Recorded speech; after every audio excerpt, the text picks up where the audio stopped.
See, I'm not kidding. However clean you're going to try to get, oh, I'm not going to get it anywhere. You've got a little ball on there, and then as you're wrapping it around with the glue, it wants to drip, and it dripped a little bit. See, I put the cardboard up there. I put masking tape down there. Granted, I had cardboard down here, and when that stuff dries, you know, you can wipe it up with a paper towel or something and throw that stuff away. When that stuff dries, nothing's going to happen. But, you know, okay, I got that. And then before I get done with this, I'm going to leave it lightly unscrewed until the threads dry. Because what happens is if you get a little bit of that glue on any of those threads and screw this back, and if 6 months from now you think you're going to open that can, good luck with that. Good luck with that. So I'm gonna kind of remember. I've got to remember, you know, to unscrew that and let it kind of dry, and then come back and screw it, because when you try to get that off later, you're gonna bend the can, just putting all your force on that top with some channel locks or something. You know what I mean? To get it off. Okay. All right. So now I can put my P-trap on, and this was the old P-trap, but it still looks in really good shape. The only thing I'm going to do different is I'm going to go ahead and wrap Teflon tape around this. And as you're doing it, you got to put the tape on. You got to think about it, how you're going to put this on. I'm tightening it. This side is going to the left, but it's actually to the right as you've got it with your hand to screw it on. So you know that when you put the Teflon tape, the last bit of Teflon tape you put on, when you pull it, when you cut it and wrap the last bit, you want it going this direction. Okay, you don't want it coming this direction, because as you tighten up the nut, you're going to loosen up the Teflon tape on the threads. It doesn't make sense. You see what I'm saying? So you want to go the proper direction so that when you start tightening up your nut, it's tightening up into the Teflon tape, and the Teflon tape is getting that much tighter to the threads. You see what I mean? Okay, so I'm going to do that and get ready. I think I can go ahead and screw that on. I'll move this stuff and make sure I've got everything all ready. And this top nut, I could put Teflon tape on that one too. Okay, but theory has it the water isn't going to get up that high before it goes out of the drain. The only way water is going to be up in here is if this ever gets clogged up, and if the water gets way up high in here, let's say, and if the nylon thread, this washer or the threads, if there's something wrong with there, could it drip? Yeah, it could. So because this is old, even though it's old, the threads look like they're in really good shape. You see what I mean? I'm going to go ahead and put Teflon tape on them anyways. That way I don't have to use a new trap. I mean, this trap here is probably only a couple years old, and they should last for 10, 15 years or more. And I don't really think any of this stuff is going to leak when I'm done. Well, I've gone this far with you. I might as well show you how to put this Teflon tape on, right? Might as well. Comes in a little container like this. You can buy them individually, and it's really super thin. And now I got to think about this for a second. See, my natural tendency would be to wrap it around this direction, around that way, just because it's easy for me to hang on to it, but that's the wrong way. I'm going to have to make sure I don't have any creases in it. Okay, and I'm thinking about it, and yes, I'm trying to get it on straight like that. Now see, when I break it off, it's going the right direction. Okay, so I can hold it, flop it back around this way. I want to try to keep it as straight as I can without getting any folds on it. You see? And I'm going to do one more spin on it, I think. Like that. And I can just grab onto it like that and pull. Okay. Take that and put it on there. Okay, just like that. I don't want it on the inside at all. I don't want it to be affected by anything else. And now this one here, let's see, it needs to go like that at the end. So that tells me I got to put it on this way, right?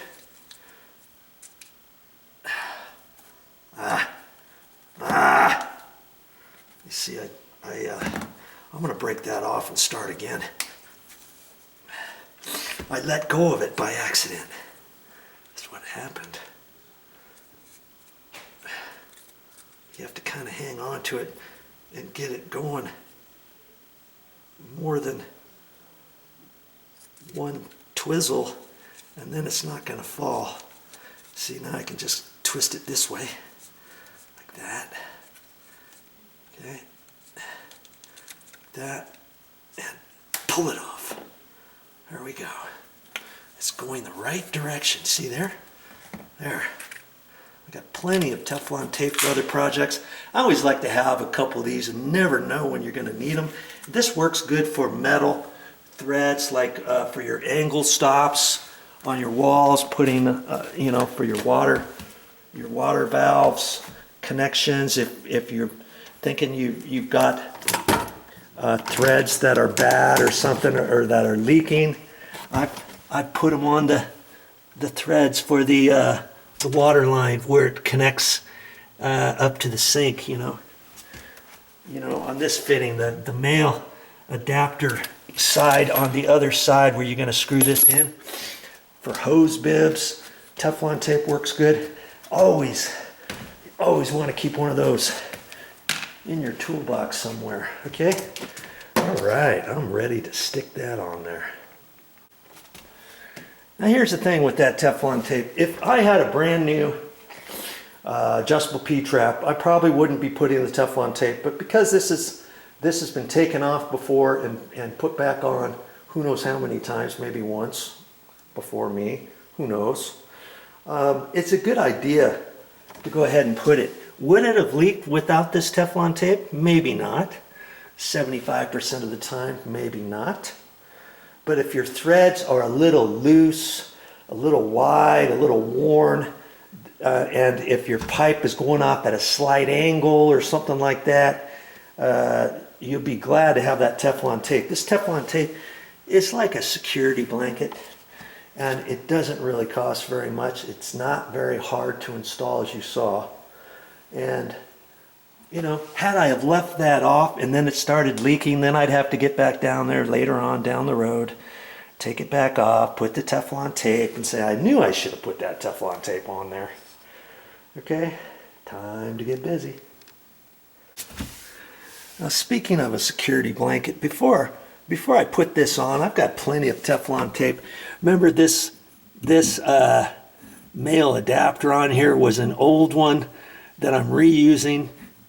Chances are nothing ever is going to leak there, but hey, I might as well put some Teflon tape on that too. Seems as though that's in the water line, you know what I mean?